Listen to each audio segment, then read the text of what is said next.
Welcome to Conversations. I'm Muqtadar Khan, your host, and today I'm going to talk about the utter humiliation that Donald Trump and indirectly even Bibi Netanyahu are experiencing at the hands of their closest allies, which are Western countries, European countries, NATO countries. As you're aware, for the last 2 or 3 days, Donald Trump, after very completely destroying the Iranian army, completely obliterating its navy, after completely destroying all of Iran's military capabilities, then started begging for help from other countries to help him protect the Strait of Hormuz or open the Strait of Hormuz against uh, an Iran whose army has been destroyed, whose navy has been destroyed, whose ballistic missile capacity has been destroyed, and whose nuclear capabilities have been obliterated. From these helpless, weaponless Iran, Donald Trump, the champion of the greatest army on earth, now suddenly feels that he needs help from not one, not two. He went to 7 countries, literally begging for help, saying, please help me keep the Strait of Hormuz open, because if that doesn't open up, then the global economy will be ruined, and there's already much inflation in the United States. And so I will be deemed a failure. It's quite pathetic after talking so much bravado. He was talking about attacking Iranian targets for fun. He described this war as an excursion. For Donald Trump, this was as if he's going to play golf. So I don't know what kind of people are advising this man. Does he ever read a policy brief? Does he have any knowledge about the country? It's like Ted Cruz. When Tucker Carlson asked him what was the population of Iran, Ted Cruz does not know. That's the first thing that you check when you're attacking an army.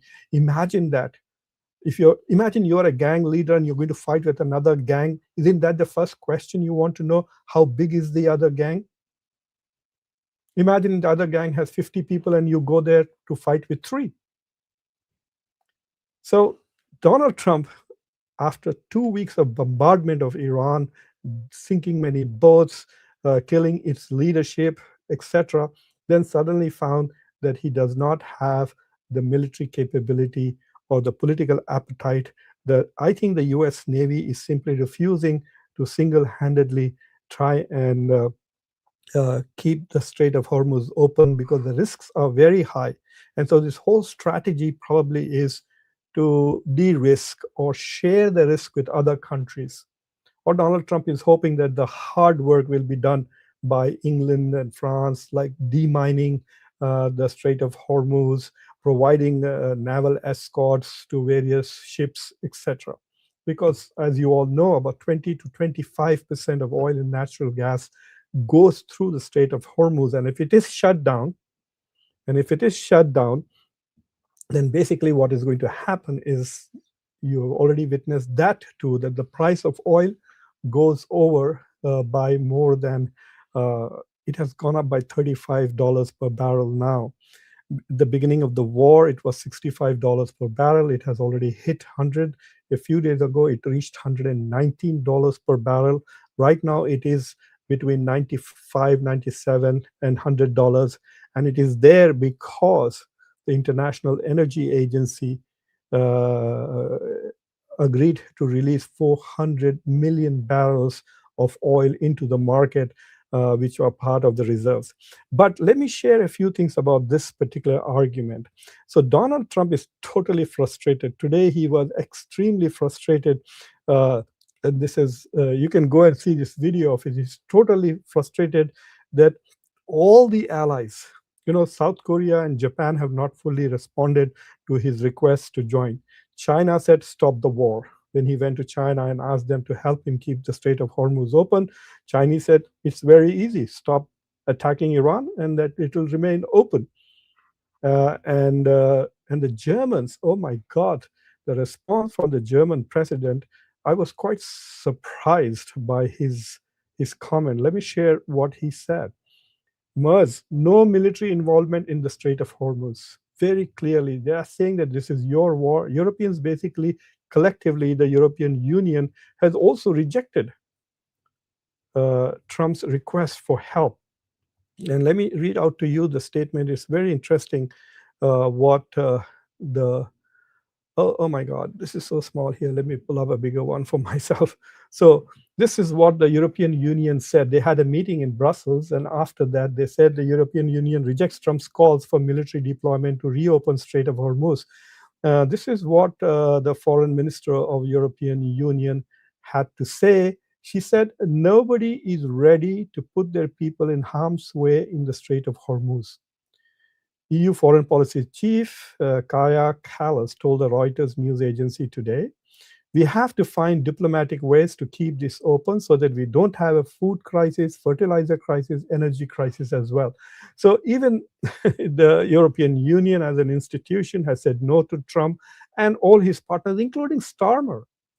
Starmer said, we will not participate in a war that is not legal. I mean, that statement was just absolutely stunning. So why is this so important? See, one of the ways, there are many ways in which Donald Trump and Netanyahu have been sharing, especially Netanyahu for the last 30, 40 years. This is what they say. Iran is about to get a bomb tomorrow. And as soon as Iran gets one bomb, it will destroy the world. I don't know how that is going to happen. But yes, they seem to insist. Look, there are many countries which have nuclear weapons. The Chinese have, the Russians have, India has, Pakistan has, North Korea has, Britain has, France has. None of them have used nuclear weapons. The only people on earth and the only country on earth which used an atom bomb the moment it got it is unfortunately my country, the United States of America. We are the only ones who used it as soon as we got it. For some mysterious reason, the Israelis and the Americans think that Iran is exactly like America, that as soon as it gets its bomb, it'll drop it on somebody.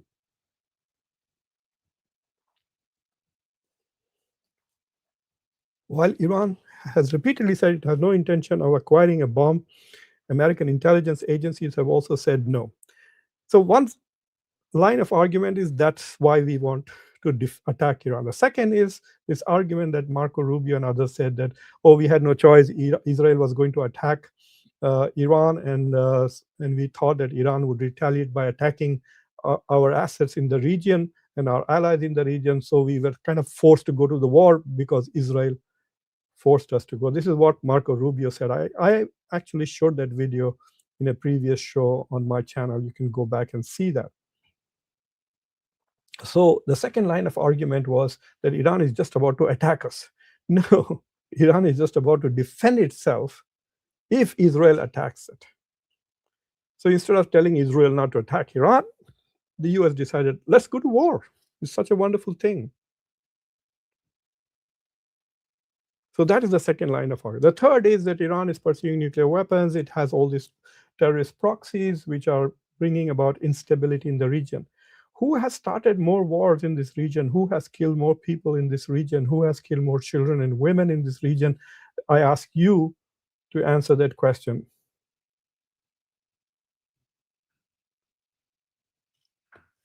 The fourth, and that's the more important line for today's discussion, one of the things that Netanyahu has been saying and Trump has been repeating is that Israel is fighting to defend the Western civilization. And somehow there are people in India who also think that they are part of the Western civilization and Israel is fighting to save them. No, the West, Israel says it's fighting to save the Western civilization. We are fighting your battles.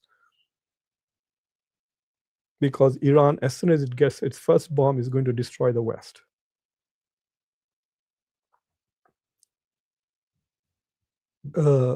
And Trump has also said this. In fact, Rubio went to the Munich conference this year and said as much, that we are defending the Western civilization because it is at risk. So this whole argument, one way in which this whole battle has been cast is in this civilizational clash model that was written by Sam Huntington. So now, if Donald Trump and Netanyahu are saying that they are fighting this war to save the Western civilization, they're not there to save Japan or South Korea or India or the rest of the global South. They're fighting this war to save the West. And the reason why they're fighting it together, because the West is defined as a Judeo-Christian civilization. But apparently, the Canadians, the Australians, the New Zealanders, the Europeans, the French, the German, the British, none of them, all the 27 countries of the European Union, have said no to Trump. Apparently, the mother of the West, which is Europe, these are all settler colonial projects, Canada and the US and New Zealand and Australia, which have come out of the mothership, which is Europe, right? And so now the Europe itself says, we are not interested in fighting this. This is not our war. This is one of the statements made. I think this is made by the German Chancellor Merz. One of the European leaders made it. This is not our war. We did not start this war. It's only the dumb Americans who are under profound influence of the pro-Israeli lobby, who are stupid and greedy enough to say stupid shit like Iran is about to destroy the world a few months after its nuclear program was obliterated. So to me, the most amusing thing is that the West is not interested in being defended by Israel and the United States. Increasingly, we will have to redefine what the West is as the NATO alliance begins to fragment. Today, Carney, the Canadian Prime Minister, has been indulging in very subtle diplomacy. He went to India and he went to China. Now he's right now in Northern Europe discussing the Arctic countries, etc. So he's slowly building a coalition. It is quite possible that the West might elect Mark Carney as the leader of the West and not Trump. There's no such position, and there is no such election. But if there was, there would. It is just sheer American power and the European dependence on American power to defend it from the threats of China and Russia, that the Europeans are basically on their knees tolerating Donald Trump. If Europe had even a little self-respect, like the Iranians, they would not succumb to this bullying. It's like you go to your friend's house to play and he beats you and bullies you and abuses you every time you do that, and you keep going there.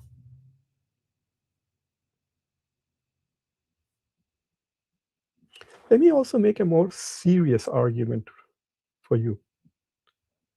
I think the West is no more a Judeo-Christian civilization. I entered some data. The data that I'm going to share is from Pew Research Center.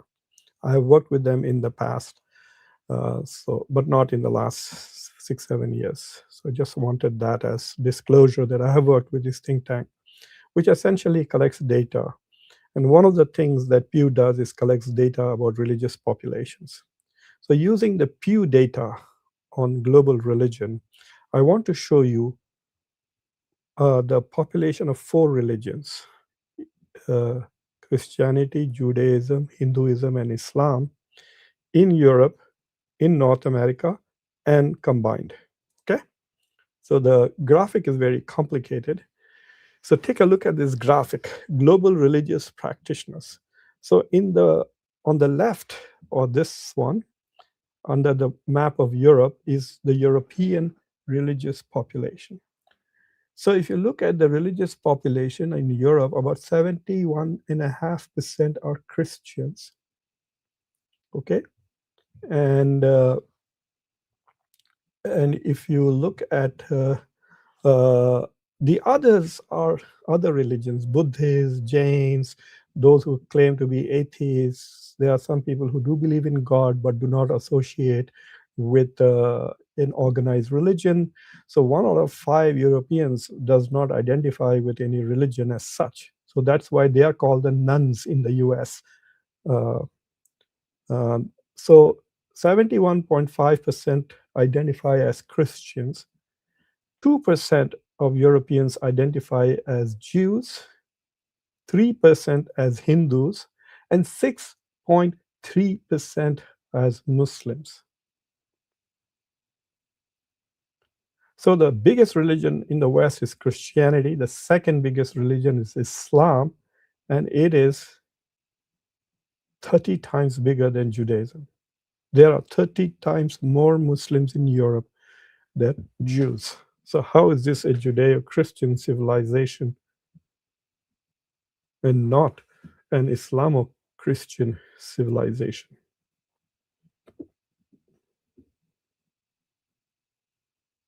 It's a simple question. The only way this becomes an Judeo-Christian to the exclusion of Muslims, you can say this is an Abrahamic civilization, but there are more Hindus than Jews, even in Europe. The only way it becomes an Judeo-Christian is by suppressing Muslims and Islams and not treating them as equals. And there goes Europe's liberalism, there goes Europe's democracy, there goes social justice, etc.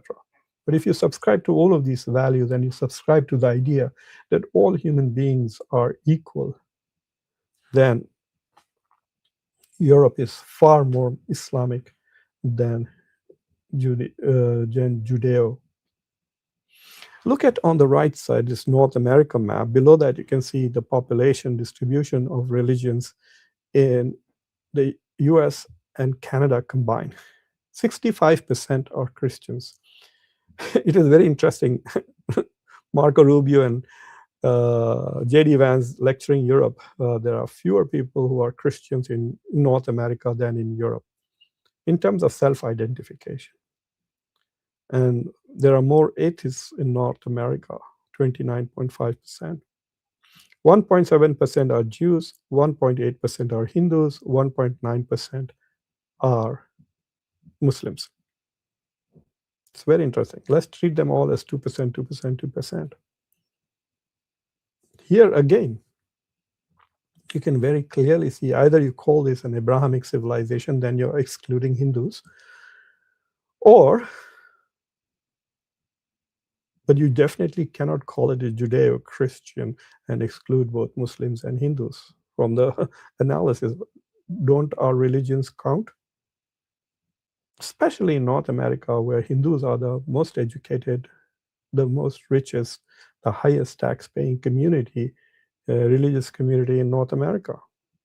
Remember one of the congressmen said they are 1% of the country and they pay 6% of the taxes. Now, if you look at the West combined, which is Europe and North America, you can see that 68% are Christians and 5.1% are Muslims, Hindus are 1.4%, and Judaism are 1.8%. There are roughly three times more Muslims in the entire West than Jews. The West, it's time it recognized that it's a Islamo-Christian civilization and not a Judeo-Christian civilization. So these are the comments I wanted to make. Donald Trump and Netanyahu have appointed themselves as champions and defenders of the West, and the West doesn't really give a damn. The Europeans at least have said, no, you're not fighting our war, we are not fighting your war. There's also one more thing that I want to make clear before I move on, is that Donald Trump doesn't seem to understand what NATO is. He's rejecting NATO, etc. NATO is a defensive organization, and Article 5 is the most important element of NATO. So if you attack a member of the NATO country, then all NATO countries are obligated by the treaty to go and defend that other country. So when the United States was attacked by bin Laden on September 11th, the Article 5 was triggered, and Europeans came to America's help. And if I'm not mistaken, that is probably the only time that Article 5 has been triggered by NATO countries. But if you as a NATO country goes and attacks somebody, then NATO is not obligated to join you in your wars of aggression. Wars of aggression, wars of regime change, wars of destroying other countries. That's not part of the deal. Donald Trump doesn't seem to understand that. He's failing in his strategic purpose for whatever that was, which even he probably doesn't know, or it changes day to day with the Iran war. He's winning tactically, but he's losing strategically and symbolically and morally, of course. And so he's getting desperate and wants help. He's asking the world to help him, and the world does not give a damn about him. He has abused, insulted the rest of the world for 1 year since he became president, and now he's begging for help, and the world says, you know what? Go jump. Thank you for watching Conversations. I'm Muqtadar Khan, your host. And if you have not subscribed to the channel, please subscribe to the channel, like this video, press the bell icon.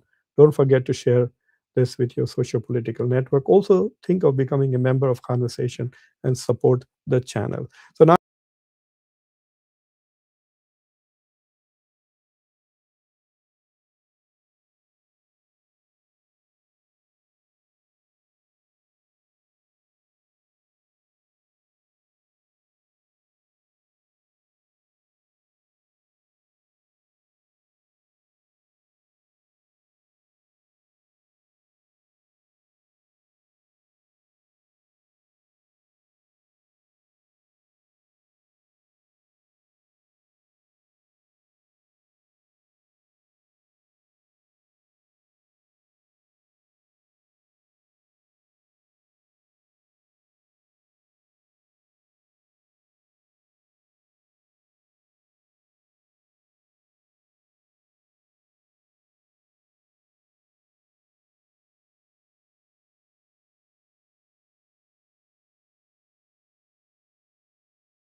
absorbing it internally that India's job is to be the servant of Israel and Donald Trump. Uh, and please don't post the same comment many, many times. I will then be forced to delete it or to ban you.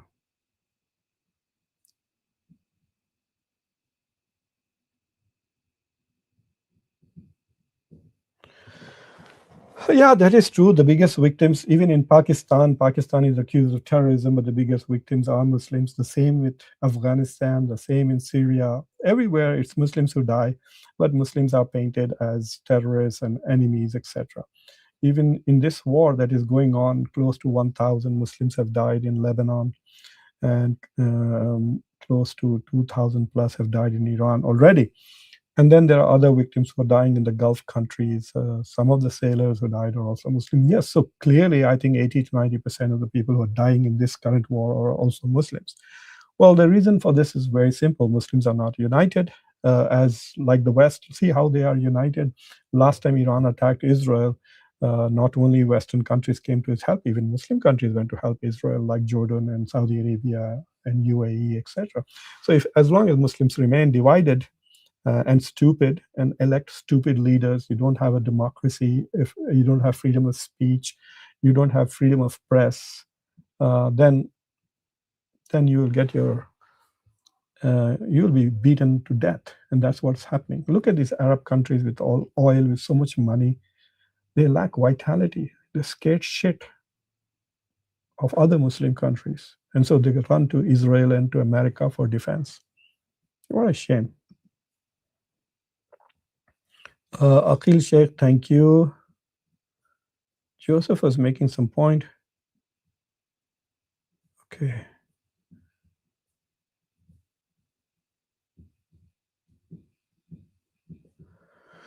Yeah, I tried to do that, but I had also announced that I was coming live on this show. I'm going to be trying to do at least two shows live, and I'll come back live again for those who are in India tonight, uh, midnight US time, so about 9:30 a.m. In India time. So on March 18th, you can hear me at 9:30 a.m. Also, I'll be giving an update on the war. I also want to talk about a very important American member of the Trump administration who has resigned in protest over the war, Joseph Kent, who was director of the National Counterterrorism Center. And I will be talking about his resignation and what it means and what its implications are going forward. So thank you for watching Conversations. Please subscribe to the channel, like this video, press the bell icon, and don't forget to share this channel with your socio-political network. And if possible, please consider becoming a member of Conversations. Thank you very much. Bye.